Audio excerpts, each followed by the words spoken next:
Good evening, ladies and gentlemen. It's M.X.D.Z here. I'm back again with another video, a good video that could be very beneficial to your life and your journey to the world of credit. I also want to say thank you so much for subscribing to the channel. I appreciate the likes and the views. Continue to tune in and continue to like the channels and the videos that I put out. So far, we're doing a fabulous job, and I want you guys to keep up the great work. Make sure you keep paying your bills. Well, basically, I came across this video, and I really want to share this with you guys because I want you guys to go in the right direction, and I want you to journey with the right, correct information so you have a good idea how this credit stuff works, because it's very important for us. So what I'm going to do is play this video, and then I'm going to throw up another video. We're going to meet back at the lounge, and we're going to kick back and talk about what we just pretty much witnessed. So I'm going to start this video. I want you guys to tune in and gather all the information that can help you for your credit journey. And until then, let's check out this video. America runs on credit. The 3-digit score represents how likely a person is to pay his or her bills, and it impacts almost every aspect of an American's financial life. It's like your passport into everything that you need to do as an adult. And it affects so many things, not just access to credit, so your ability to get a credit card, a mortgage, a reasonable car loan. Landlords use credit reports and credit scores, so it'll affect your ability to get an apartment. Insurance companies use them. Having a low or no credit score can have severe financial consequences. 42% of Americans said that their credit scores prevented them from accessing financial products, like credit cards or loans. Life can become more expensive and more difficult as your credit score falls. But some credit experts argue that the current credit reporting and scoring systems have major issues. The current credit scoring system, as it stands, is flawed. And this error of being fundamentally misaligned has huge ramifications across the system for millions of Americans. Others say many of these criticisms are misguided. The reality is that the credit reporting system that we have here in the United States is sort of like the crown jewel of the world. A lot of the criticisms are based on some fundamental misunderstanding of how credit scores are calculated and how they're used. If you take a moment to not be knee-jerk angry about financial service for a minute, then I think a reasonable person would have to conclude that these are actually good for consumers relative to a world without credit scores and what that would mean to our bottom lines. So how do credit scores work in America? And do they help or hurt consumers?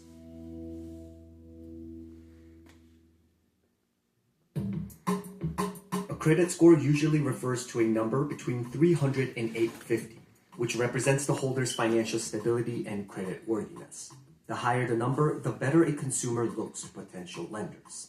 Credit scores in the 500s are considered to be very bad. Credit scores in the 600s, we're starting to use terms like subprime, near prime, getting close to average, but you really need to get yourself into the 700s before you actually hit the national average, which is between 710 and 720, and then start working your way into the elite level scores, which are well into the 700s and certainly into the 800s. Credit scores and reports are two separate things. Reports refer to statements containing information about your credit situation, while scores are calculated based on that information from the report. The credit report is like the test you took. The credit score is the grade you got on the test. One is influential over the other, but they're not the same thing. Today, scores calculated by Fair Isaac Corporation, or FICO, have become the industry standard, used by 90% of top lenders. They're calculated using 5 main categories: 35% from payment history, 30% from the amount owed, 15% from the length of credit history, and 10% for new credit and the types of credit you have.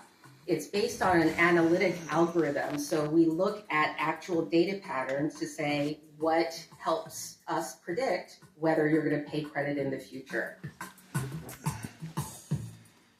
One of the main benefits of having a credit score is that it provides a quick and empirically sound method of measuring credit worthiness. Americans are borrowing today more than ever. with household debt topping $16 trillion during the second quarter of 2022, making credit scores crucial to many businesses. It allows lenders to make very, very precise decisions and have a very deep understanding of the likelihood of someone paying you back. Experts say that such a streamlined process is also the reason why Americans have been able to enjoy low interest rates for so many years. The credit scoring system allows industry to quickly and cheaply make decisions about whether or not you're going to have credit. The cheaper it is for the lender to decide whether or not they're going to give you credit, in the aggregate, the lower the cost is for the lender, and hopefully that gets passed along to the consumers in a more efficient system. Without this system, lenders are going to do what lenders do, which is they're going to mitigate their risk. What that means in practical terms is higher interest rates, because that's how lenders mitigate risk. They charge everybody more to subsidize the risk that's posed by everyone, or more declinations. It's easier to say no to an applicant than to book an applicant who you know is going to default on a loan. Representing a person's credit worthiness using numbers also allegedly helped prevent lending discrimination. Lenders often relied on more subjective methods of evaluation prior to the invention of credit scores. Credit scoring, when it was first developed, was an advancement. It is better than having some banker sit across from you and judge you and read the information in your credit score, because they bring a lot of their subjective analysis and their own life experience into the analysis. And if their life is different than your life, frankly, if it's some white guy sitting across from some woman of color, that analysis can be flawed. If the information is not on a credit report, it is systemically impossible for your credit score to be influenced by it. What is not on your credit report? Things like your gender, your sexual orientation, your politics, your level of education, how much money you make, the socioeconomic makeup of your neighborhood, your level of education.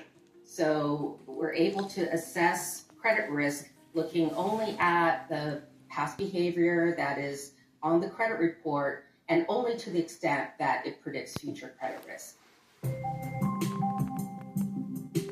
Yet despite its good intentions, experts say that the credit scoring system still suffers from discrimination. A survey of 5,000 US adults found that more than half of Black Americans reported having a low or no credit score, compared to 41% for Hispanics, 37% for whites, and 18% for Asian Americans. Credit scores are based on past performance, so you're going backwards in history to make a judgment about the future. The further we go backwards in history, the deeper the structural racism in the United States was.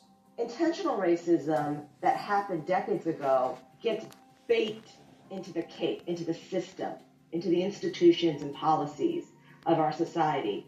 And that kind of structural racism requires no animus, no intent, but it still hurts Black and brown consumers.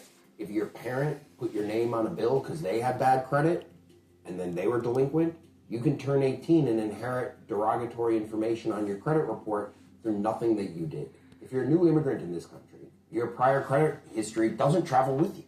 These credit bureaus are mostly domestic, so you show up with nothing. And by the way, a blank slate is a bad place to be in credit scoring. It means that you're unscored and your information starts off low and poor.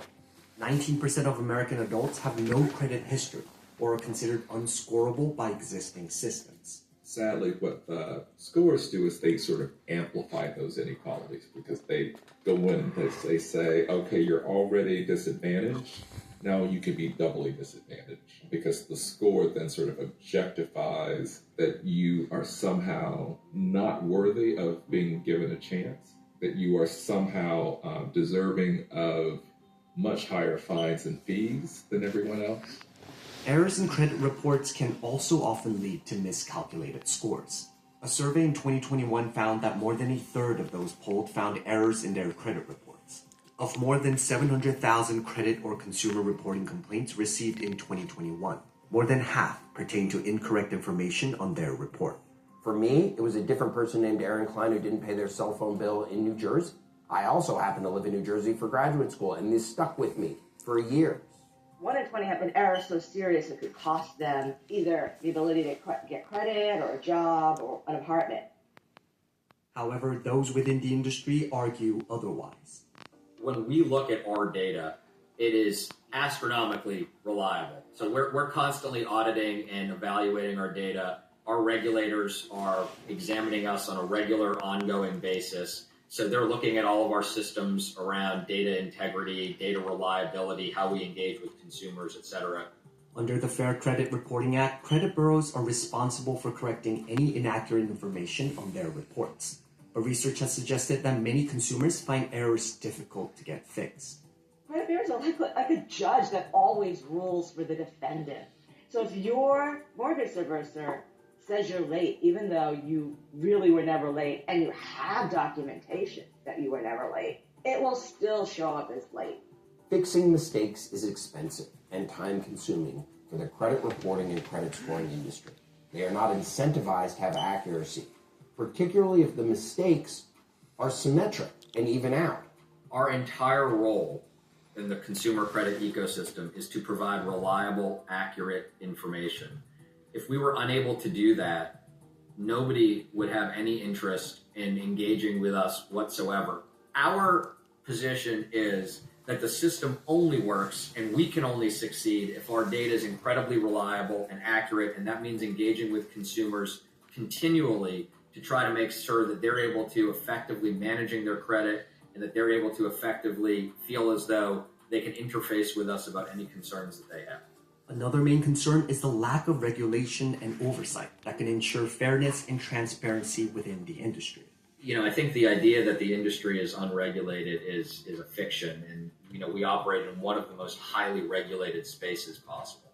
You have a 50-year-old federal statute called the Fair Credit Reporting Act, which essentially mandates everything having to do with credit reports, from our rights to challenge information, our rights to freeze our credit reports, our rights to get copies of our credit reports. You have the Consumer Financial Protection Bureau, which regulates credit bureaus vis-a-vis credit report accuracy. You have the Federal Trade Commission that shares that regulatory responsibility. I must say that the Consumer Financial Protection Bureau, which took over oversight of this industry about 10 years ago, they've done a really good job of trying to reform the credit bureaus. But I would go further than more regulation or even more laws. Over the years, credit reporting and scoring agencies have made several changes in response to the criticisms against the industry. Perhaps the biggest change comes from the use of alternative data to improve accuracy and inclusion. They've started trying to incorporate other quote-unquote non-traditional information. For example, if you pay your mortgage on time every month, your credit score is going to increase. But if you pay your rent on time every month, nothing happens because that information isn't reported. We've innovated with scores like the FICO score XD and the Ultra FICO score. They augment traditional credit data with rich alternative data, such as how you pay your telco, utilities, as well as information that's in your checking and savings account.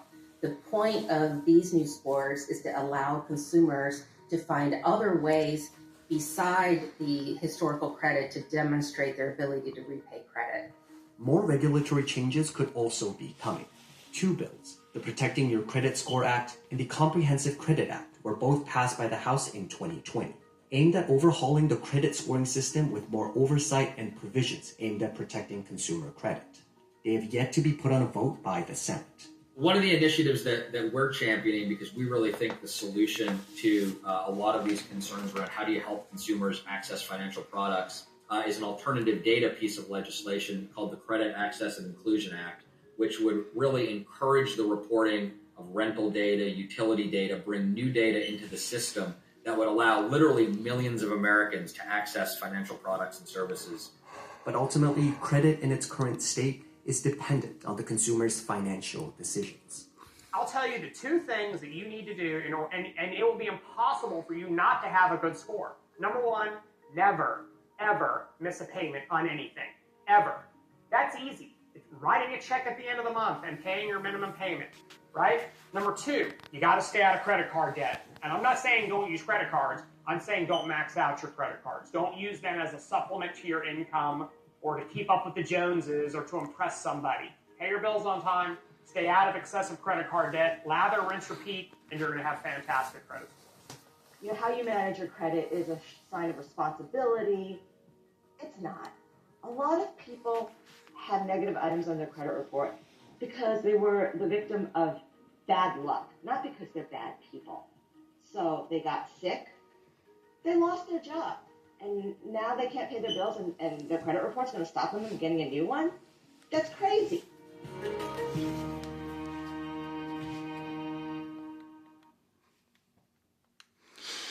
And there you have it, folks. Live, this was the video that we just watched. We're going to go meet up in the lounge, and I'm going to elaborate more, about the video that we just saw. But I just want to say thank you so much for subscribing to the channel. Continue to subscribe, continue to like, share the video with a friend, family member, and just stay locked in, stay focused, and we're going to get through this. I'm going to put up another video, and we're going to elaborate more on this. And thank you so much, and be blessed. Until then, peace.